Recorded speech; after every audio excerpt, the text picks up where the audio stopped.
I'm testing every Harry Potter VR game, from Quidditch to a zombie-infested Hogwarts and even the most popular Harry Potter game of all time. Our first stop is Seeker VR, and this game is actually not available publicly anymore, but I still wanted to try it out, so I did some digging, asked a friend, and was able to find the file to play this game. You start off at Hogwarts, the exterior, with a Nimbus 2000 in your hand.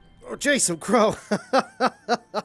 Whoa, slow down, okay. You can fly around the entirety of Hogwarts Castle's exterior, even over to the Quidditch match area. In fact, as the name indicates, Seeker VR, it's designed as a Quidditch game. As I was flying through the air, there was some interesting surprises.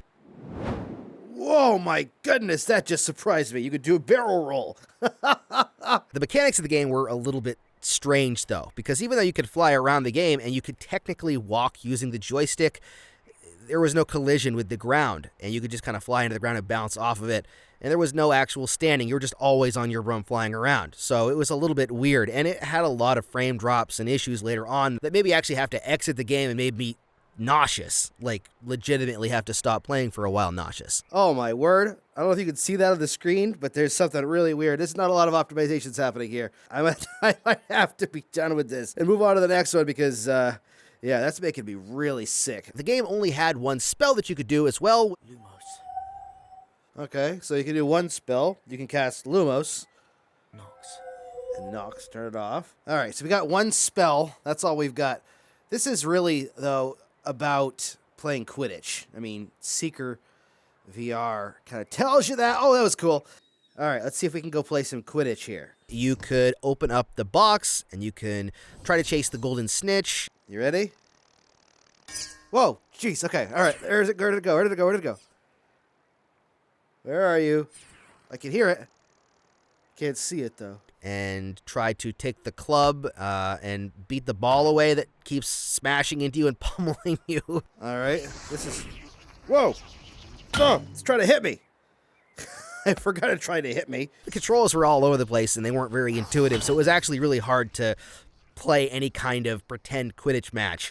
And obviously the glitching was really bad at that point, so I was having a really hard time doing anything. Which was really disappointing, but there was hope because there were still 3 more Harry Potter games to try to play in VR. After Seeker VR, it was time to jump into a game called a Harry Potter VR game. Now, the unique aspect of this game is it actually gives you the ability to use your voice and motion with the wand to cast spells. Petrified Totus.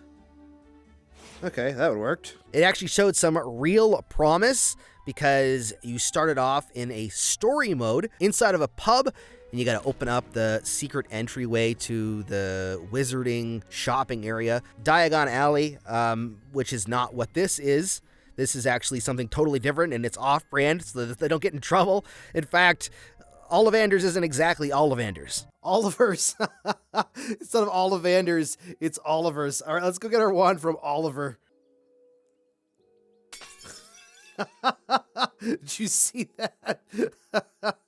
Yes, we found our wand. There we go. After finally finding the actual wand that I was supposed to have, the story ended. So apparently that's it. For the story mode, there's not a lot here for story mode. Hopefully we'll get more updates soon, but there is a creative mode. They hadn't gone very far in the story, and that was it. There was no more quests, no more places to go. Fortunately, there was like a sandbox mode where you could go to Hogwarts and you can explore the entire interior of Hogwarts, as well as the grounds, and there's a ton of NPCs. What I didn't realize, though, is when you cast a spell and hit an NPC, all of Hogwarts turns against you. Okay, here's Hogwarts. You actually can do spells in this game by talking and actually saying the words. So let's see. Avada Kedavra.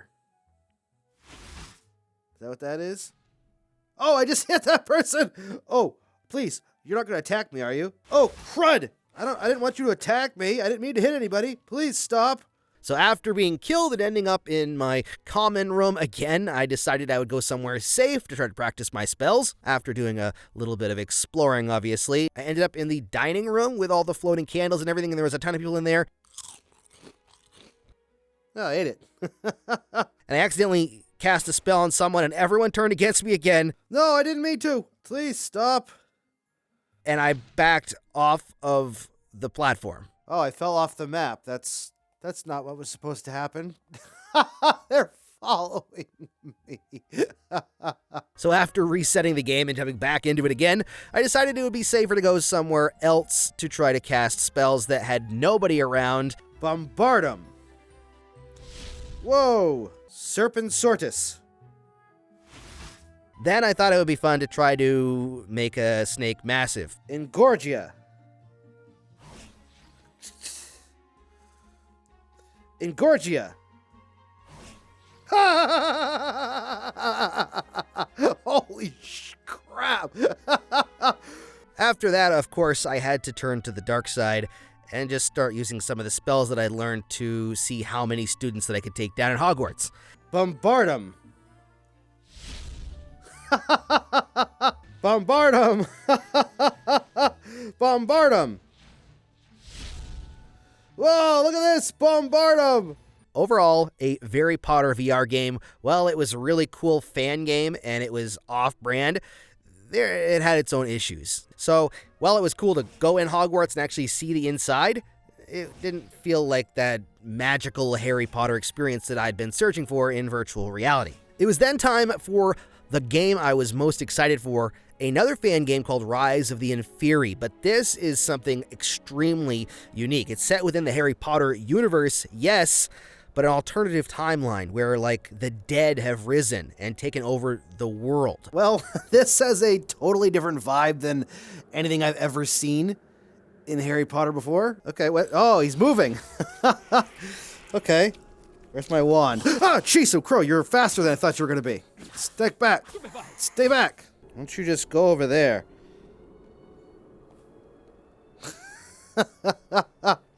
All right, well, zombies in Harry Potter. That's something else, isn't it? It's actually got some characters from the films in it, and the voice acting is actually surprisingly good. Should I open the thing that says don't open? Get away from that door, you idiot. Whoa, Hermione. Drop the wand. It actually has a really cool introduction to the game that has you floating across the water, seeing the titles in the style of the Harry Potter movies, and then seeing Hogwarts lit up with torches off in the distance. The fact that this is fan-made and it feels so good is really mind-blowing to me. There's currently only 2 chapters that can be played, and I think I beat it in about a half an hour, so it's not a lot of gameplay, but this is actually leaning in the direction that I would have always wanted. Something that's story-based, something that has a interesting combat system, some actual combat with some, dead enemies, an interesting and unique story, and an interesting setting to boot, because this is something completely different that I'd ever seen in anything Harry Potter before. It was like if Harry Potter and a zombie apocalypse movie had a baby. It was amazing. Wow. This is not good.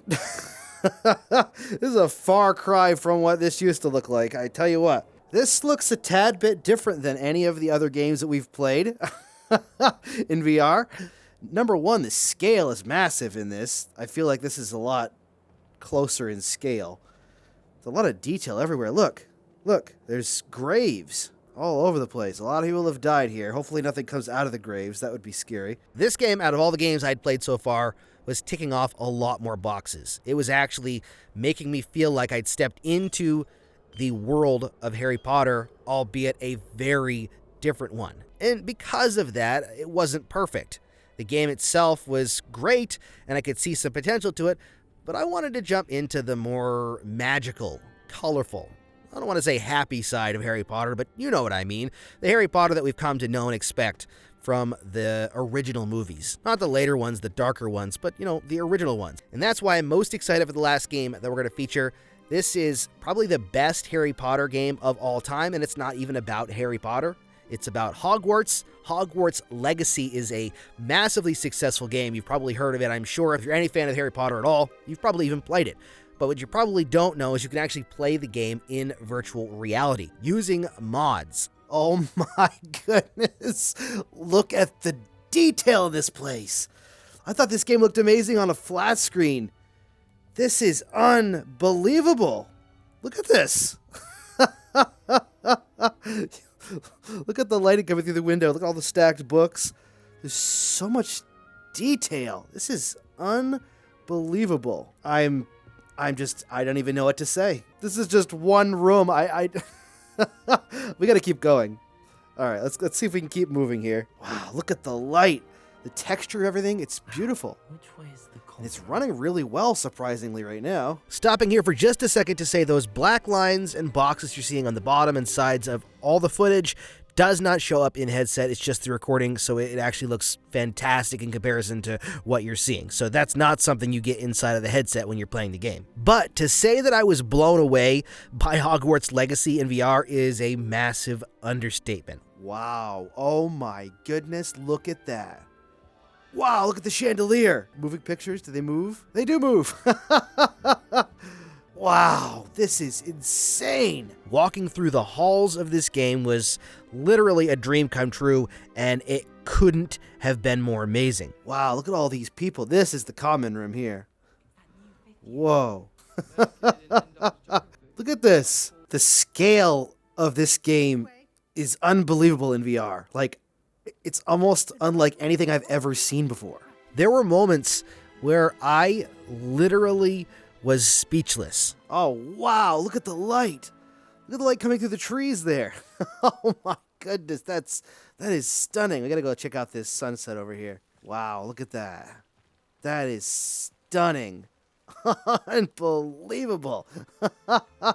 I've been to the Harry Potter worlds in Universal Studios in Orlando, and I've done all the fan stuff for Harry Potter in VR. But Hogwarts Legacy was something on an entirely new level. I played through the introduction in flat screen so I could get used to the game, and then I waited until Hogwarts to jump into VR, and I'm glad that I did because it was, and I hesitate to say this, literally mind-blowing. Okay, here we are. Welcome to the central area of Hogwarts. Look at all the NPCs. I'm never going to get over how many NPCs there are in this game. There's so many conversations going on that you can hear. Fountain. Look at the window up there. There's just so much to explore in this. Let's go exploring. I'm curious to see what we can find. We've got pretty much all of Hogwarts at our disposal. What's down here, I wonder? Whoa, look at this library. Whole bunch of students studying in here. All the moving pictures. There's so much detail. This is unbelievable. I want to go outside. Let's see if we can figure out a way to go outside. I want to see what the outside looks like. Okay, here's the outside. What's over this way? There's just so much to see. It's unbelievable. Oh, somebody broke this statue here. Look at the lighting as you walk through the different lighting changes. Oh, this is actually the direction I'm supposed to be going for my class. The Defense Against the Dark Arts class. Whoa, look at that. Hi there. Look, there's the Quidditch area over there. This place is so big, I'm getting lost. Whoa, look, it's the dining room. Whoa. Yeah, it looks massive. It looks way bigger than anything that I've seen before. This is unbelievable. Wow. This is the Harry Potter VR game that I've been waiting for, at least visually and immersively. There are negatives to this, obviously, like the fact that you don't have a physical body like you do in some other VR games. You don't have hands that you can hold out and move around. When you're in combat, you do hold your wand. I haven't gotten to that point yet, but when you're in combat, like actual combat, you can move your wand around and you cast with your actual controller, your VR controller. But the rest of the time, it's pretty much just walking around and using buttons. But to be completely honest, the trade-off here is the fact that you get to step into Harry Potter, into an immersive world, and see all this detail. And to me, at least for now, until we can get a game of this quality in VR, if we ever do, the trade-off is well worth it. This game tops the list as the best Harry Potter VR game of all time, at least for now. I don't know if we'll ever get anything better, but for now, Hogwarts Legacy is the creme de la creme, the best of the best. It's the game that you should be playing in VR if you love Harry Potter and you have the ability to do it.